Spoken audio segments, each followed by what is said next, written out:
पर बहुत बड़ा तूफान आने वाला है। फिर अगले सीन में वो लोग वापस जाने के लिए बोट तक जाते हैं, लेकिन डॉक्यूमेंट्स ना होने की वजह से उनको टिकट नहीं मिलता और वो जा नहीं पाते।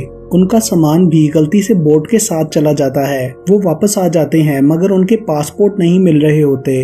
तभी नील को अपने फोन में एक 2.5 घंटे की वीडियो मिलती है जो उसने नहीं बनाई थी। रात के बारे में जानने के लिए वो वीडियो देखने लगते हैं। उस वीडियो में देखते हैं कि वो लोग किसी बार में होते हैं और मैडी नाम की एक वेट्रेस उनको ड्रिंक में आइलैंड मैजिक बताकर कुछ मिला देती है। वो क्रिस्टिन पी लेती है और वो नेकलेस भी क्रिस्टिन को वही लड़की पहनाती है। फिर क्रिस्टिन की हालत खराब होने लगती है और आगे वीडियो में स्क्रीन ब्लैक हो जाती है। फॉरवर्ड करने पर नजर आता है कि नील एक गार्डन में क्रिस्टिन के साथ जबरदस्ती करता है और फिर उसका गला दबाकर मार डालता है और गड्ढा खोदकर उसे वहीं बंद कर देता है। ये सब देखकर क्रिस्टिन गुस्से में आ जाती है और खुद को वॉशरूम में बंद कर लेती है। उसे अपने गले पर दबाने के निशान नजर आते हैं तो वो उस नेकलेस को उतार देती है, लेकिन नेकलेस उतारते साथ ही उसे अजीब गंदी सी वॉमिटिंग होने लगती है। नील दरवाजा तोड़कर उसे संभालने के लिए उसके पास आता है। तभी वहाँ होटल स्टाफ मेंबर समांथा और उसकी बेटी आ जाती हैं। वो उनका हाल पूछती हैं और वो लोग बाहर आ जाते हैं। उस बच्ची को क्रिस्टिन का लॉकेट मिलता है तो वो उसे दोबारा पहना देती है। फिर समांथा उन्हें डॉक्टर के पास भेजती है। नील डॉक्टर को उस रिंग का बताता है तो वो कहता है कि उसकी वजह से तुम्हें हेलुसिनेशंस हो रही हैं। वो डॉक्टर को मूवी दिखाते हैं लेकिन वो बिलीव नहीं करता। डॉक्टर उसे एक दवाई देता है लेकिन वो नहीं पीती। वापसी पर वो लोग एक कैफे में खाना खाने के लिए रुकते हैं। वहाँ पर एक वेट्रेस क्रिस्टिन के गले में मौजूद उस लॉकेट को अजीब नजर से घूरती है तो क्रिस्टिन वो लॉकेट फिर से उतार देती है। पास से फेस्टिवल के कुछ लोग गुजर रहे होते हैं जिनके फेसेस पर मास्क होते हैं तो नील उनकी फोटो खींचने के लिए जाता है। उसको उन लोगों के पास क्रिस्टिन की शक्ल की एक मूर्ति भी नजर आती है जिसकी वो फोटो ले लेता है। क्रिस्टिन को फिर से उल्टी आने लगती है तो वो वॉशरूम भाग जाती है और उसके मुंह से सांप जैसा कुछ निकलता है। दूसरी तरफ नील अपने मोबाइल से फेस्टिवल के लोगों की वीडियो बना रहा होता है तो कोई उसके हाथ से मोबाइल छीनकर भाग जाता है। नील उसके पीछे भागता है और उसे मारकर मोबाइल ले लेता है, मगर तब तक वो आदमी उस वीडियो को डिलीट कर चुका होता है। वो वापस क्रिस्टिन के पास आता है तो वो वहाँ नहीं होती। नील उसका बैग और चीजें लेकर उसे ढूंढने लगता है और कैफे का ओनर वो लॉकेट उठाता है। दूसरी तरफ हम देखते हैं क्रिस्टिन को होश आता है और एक औरत अपनी आंख से कोई लिक्विड निकालकर इंजेक्शन में भरती है और फिर उसे क्रिस्टिन की आंखों में डाल देती है, जिसके बाद क्रिस्टिन चीखने लगती है। उसके आसपास बहुत अजीब से लोग होते हैं। नील क्रिस्टिन को ढूंढ रहा होता है तो कैफे का ओनर उसे आकर कहता है कि आपकी बीवी मिल गई है। क्रिस्टिन की हालत बहुत खराब होती है। उसके बाजू से खून भी निकल रहा था और वो लॉकेट दोबारा से उसके गले में था। कैफे में जाकर क्रिस्टिन नील को बताती है कि मेरी आंख खुली तो मैंने अपने आसपास कुछ अजीब लोगों को देखा जिनके मुंह और आंखें स्टिच थी और उसको सारी बात बताती है। तो नील उसे उस पुतले की फोटो दिखाता है जिसे देखकर वो भी हैरान होती है। अचानक उनको वहाँ मैडी नजर आती है। वो लोग उसके पीछे भागते हैं तो वो गायब हो जाती है। तो वो उस टैटू शॉप में जाते हैं जहाँ से मैडी निकली थी और शॉप के ओनर कांदा से मैडी का पूछते हैं मगर वो जवाब नहीं देती। फिर क्रिस्टिन उससे लॉकेट के बारे में पूछती है तो वो औरत कहती है कि हमारे यहाँ ये किसी स्पेशल गेस्ट को दिया जाता है, तुम काफी लकी हो कि ये तुम्हें मिला है। नील उसको कुछ पैसे देकर मैडी का एड्रेस पूछता है तो वो उन्हें पता बताते हुए कहती है कि तुम वहाँ मत जाना, वो जगह फॉरेनर्स के लिए नहीं है। लेकिन नील कहता है कि हम पहले भी वहाँ जा चुके हैं। फिर वो ढूंढते हुए उस जगह पर जाते हैं जो किसी फॉरेस्ट के अंदर थी। वहाँ बैठे कुछ लोग क्रिस्टिन को देखकर बहुत खुश होते हैं। लोगों ने क्रिस्टिन की शक्ल की मूर्तियां भी बनाई हुई थी। वहाँ मैडी उन्हें खुशी से मिलती है और नील का पासपोर्ट उसे दे देती है।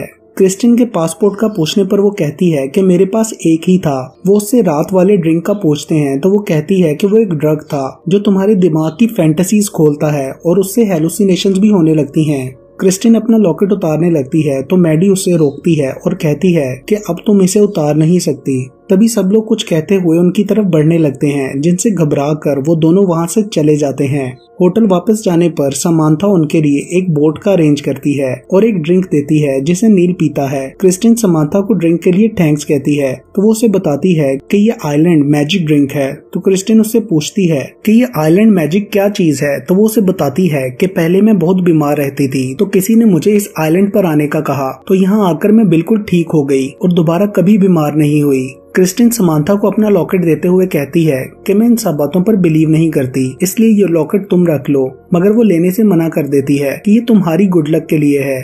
अगले सीन में नील साहिल पर खड़ा बोट ठीक करने का इंतजार कर रहा होता है और उसके पास एक आदमी फिश काट रहा होता है। क्रिस्टिन वहां आकर उससे मोबाइल लेकर जाती है तो उसे उसमें नील का थोड़ी देर पहले रिकॉर्ड किया हुआ एक वीडियो मिलता है जिसमें वो कह रहा था कि हम लोग खौफनाक मौत से मरने वाले हैं। तभी वो फिश काटने वाला आदमी नील के कान में कुछ कहता है और वो उसका चाकू लेकर खुद को मारकर अपनी आंतें निकालता है और पानी में गिर जाता है। ये सब देखकर क्रिस्टिन बेहोश हो जाती है। जब उसको होश आता है तो समांथा और एक कैप्टन उसके पास खड़े होते हैं। वो उनसे अपने हस्बैंड का पूछती है और भागकर उस जगह पर जाती है जहां नील के साथ वो सब हुआ था। लेकिन वहां पर अब ना तो कोई बोट होती है और ना ही समंदर। पानी साहिल से काफी दूर होता है। वहां पर सिर्फ ब्लड पड़ा होता है। क्रिस्टिन सारी बात उस कैप्टन को बताती है लेकिन वो लोग उसकी बात का यकीन नहीं करते। तभी वो फिश काटने वाला आदमी पास से गुजरता है तो क्रिस्टिन उससे पूछती है मगर वो कहता है कि वहां पर ये अकेली थी और कोई नहीं था। कोई उसकी बात नहीं समझता। समांथा उसे अंदर ले जाती है और वही मैजिक ड्रिंक देती है। अगले सीन में हम देखते हैं क्रिस्टिन एक जगह लेटी हुई है और उसके इर्द गिर्द बच्चे चक्कर काट रहे हैं और फिर वो उठकर बीच पर जाती है। वहां उसे नील की बॉडी नजर आती है लेकिन पास जाने पर वहां कुछ भी नहीं होता और तभी उसे समांथा पीछे से आवाज देती है कि नील की कॉल आई है और उसकी हेलुसिनेशंस खत्म हो जाती हैं। फोन पर उसे नील की कोई आवाज नहीं आती तो वो समांथा से कहती है कि मैं जानती हूँ नील कहाँ है। फिर उसके बाद वो लोग गाड़ी में कहीं जा रहे होते हैं तो रेडियो पर तूफान की न्यूज आती है। मैडी के क्लब पहुंचकर समांथा उसे जाने से मना करती है लेकिन वो फिर भी चली जाती है। वहां कोई भी नहीं होता तो तभी वहां रखे फोन की घंटी बजती है। क्रिस्टिन फोन उठाती है तो उसमें से बहुत अजीब सी आवाज आने लगती है। वो चीख मारती है और उसके हाथ से फोन गिर जाता है। पीछे मुड़कर देखती है तो वहां वही अजीब से लोग नजर आते हैं जिनके मुंह और आंखें स्टिच थी। वो उनसे नील का पूछती है। एक बंदा अपने स्टिचेस खोलता है। उसमें से कुछ अजीब सा निकल कर क्रिस्टिन के मुंह पर पड़ता है जिससे वो बेहोश हो जाती है। जब क्रिस्टिन की आंख खुलती है तो वो समांथा के घर होती है। वो उससे पूछती है कि मैं यहाँ कैसे आई तो वो बताती है कि कार से उतरते ही तुम्हें उल्टी आई थी और तुम बेहोश हो गई थी। उसके पेट में दर्द होता है तो वो वॉशरूम जाती है और वहां पर वो लॉकेट उतार देती है। तभी उसे विजन्स आने लगते हैं कि उसके साथ क्या हुआ था। उनमें हम देखते हैं कि वही अजीब से लोग उसे उठाकर लाए थे और उसकी पैंट्स उतार कर उसके जिस्म में कुछ डाला था। उसे शीशे में नील भी नजर आता है। तभी समांथा वहां आकर उसकी हालत देखती है और उसे नेकलेस दोबारा पहना देती है और उसे डॉक्टर के पास जाने का कहती है और बोलती है कि नील मरा नहीं है बल्कि वो सिर्फ कुछ टाइम के लिए तुमसे दूर हो गया है क्योंकि उसने मुझे वो वीडियो दिखाई थी और उसे डर था कि वो कहीं सच में तुम्हें मार ना दे। ये सब सिर्फ तुम्हारा वहम है। फिर वो उसे उसी डॉक्टर के पास लेकर जाती है। वहाँ पर वो उसे बताते हैं कि तुम प्रेग्नेंट हो। क्रिस्टिन इस बात का यकीन नहीं करती। उसे वहाँ पर वो टैटू शॉप वाली औरत कांधा भी नजर आती है। फिर वो लोग उसका अल्ट्रासाउंड करते हैं। तभी एकदम से जोर की आवाज आने लगती है और लाइट्स फ्लिक करने लगती हैं। वो लोग क्रिस्टिन को कोई इंजेक्शन लगाने लगते हैं तो वो वहाँ से भाग जाती है। बाहर उसको वो कैप्टन मिलता है और उससे कहता है कि तूफान आने वाला है और आप यहाँ से चली जाएं। मगर क्रिस्टिन उससे कहती है कि मैं अपने हस्बैंड को ढूंढ कर उसके साथ जाऊंगी। फिर क्रिस्टिन उस टैटू शॉप पर जाती है जहां कांदा के हाथ में पिस्टल होता है। क्रिस्टिन उससे इस सब के बारे में पूछती है तो वो बताती है कि 200 सालों से हमारे यहाँ एक रिचुअल है कि यहाँ प्रेग्नेंट औरतों की बलि दी जाती है जिससे आइलैंड महफूज रहता है और आज रात के तूफान को रोकने के लिए तुम्हारी बलि दी जाएगी। वो उसे बताती है कि नील को कुछ पिलाकर जबरदस्ती उसे तुम्हें मरवा कर हमारी मिट्टी में दफनाया गया। वो कहती है कि तुम असल में मर चुकी हो और इस लॉकेट की वजह से अभी तक यहाँ बची हुई हो। तुम इसी की वजह से आत्माओं को देख सकती हो। तुम्हें आत्माओं के जरिए प्रेग्नेंट किया गया है। वो कहती है कि अपने बेटे को बचाने के लिए मुझे तुम्हारा ये लॉकेट चाहिए। क्रिस्टिन उससे कहती है कि अगर तुम मेरे हस्बैंड को ढूंढने में और हमारे यहाँ से निकलने में मदद करो तो मैं ये तुम्हें दे दूंगी। तभी शॉप पर कोई आता है तो क्रिस्टिन छुप जाती है। वो डॉक्टर था। उसे कांधा पर शक होता है इसलिए वो उसके कान में कुछ कहता है और वो भी नील की तरह खुद को मार लेती है।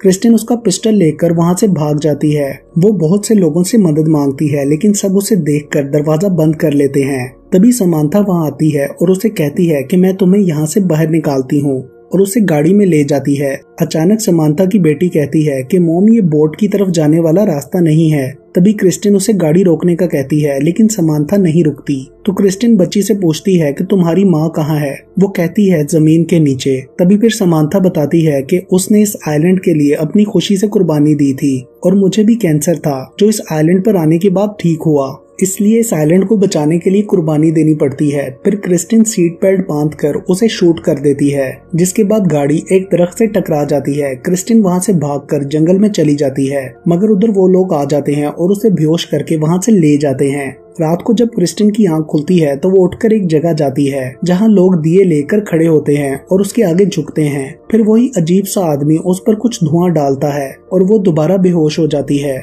दोबारा होश में आने पर देखती है कि वो एक पोल के साथ बंधी होती है और मैडी उसके पास होती है। वो क्रिस्टिन से कहती है कि तुम हमारे लिए स्पेशल हो जो ये कुर्बानी देने जा रही हो। लोग वक्त आने पर ये कुर्बानी खुशी से देते हैं, मगर क्रिस्टिन कहती है कि मैं खुश नहीं हूँ। मैडी उससे कहती है कि तुमने अपनी मर्जी से ये लॉकेट लिया था और ड्रिंक पी थी। तुम यहाँ से जा सकती थी लेकिन नहीं गई। तुमसे कैप्टन ने जाने का पूछा भी था। तभी डॉक्टर वहाँ आता है और बताता है कि हमने तुम्हारे अंदर आइलैंड मैजिक डाला है जिससे तुम प्रेग्नेंट हुई। फिर मैडी उसकी एक आंख स्टिच कर देती है। क्रिस्टिन को नील का सपना आने लगता है जिसमें वो पुराना टाइम देखती है जब वो सच में प्रेग्नेंट थी, और तभी नील उसे ख्वाब में ही जोर से चिल्लाकर होश में आने का कहता है और तब वो पूरी तरह होश में आ जाती है और अपने हाथ छुड़वाकर सबको मारने लगती है और वहाँ बारिश शुरू हो जाती है। कुछ लोग उसे मारने के लिए आगे बढ़ने लगते हैं तो मैडी उन्हें रोक देती है और कहती है कि उसकी मर्जी जरूरी है। छोटी बच्ची नथीडा क्रिस्टिन को रोकने की कोशिश करती है लेकिन वो नहीं रुकती और बोट की तरफ भाग जाती है। सब लोग उसके पीछे जाते हैं लेकिन वो बोट में बैठकर वहां से चली जाती है। फिर अगले दिन हमें दिखाया जाता है कि आइलैंड का वो हिस्सा कोकट तूफान से तबाह हो गया है और क्रिस्टिन की बोट समंदर में होती है जिसको एक फेरी लेकर आती है। फिर हम देखते हैं कि लॉकेट उतारने की वजह से क्रिस्टिन भी मर चुकी थी और लॉकेट उसके पास पड़ा था, क्योंकि उस औरत ने कहा था सिर्फ इस लॉकेट की वजह से तुम जिंदा हो। लेकिन जब उसकी बॉडी पर वो लॉकेट रखा जाता है तो फिर से जिंदा हो जाती है। और इसके साथ ही ये मूवी यहाँ खत्म हो जाती है।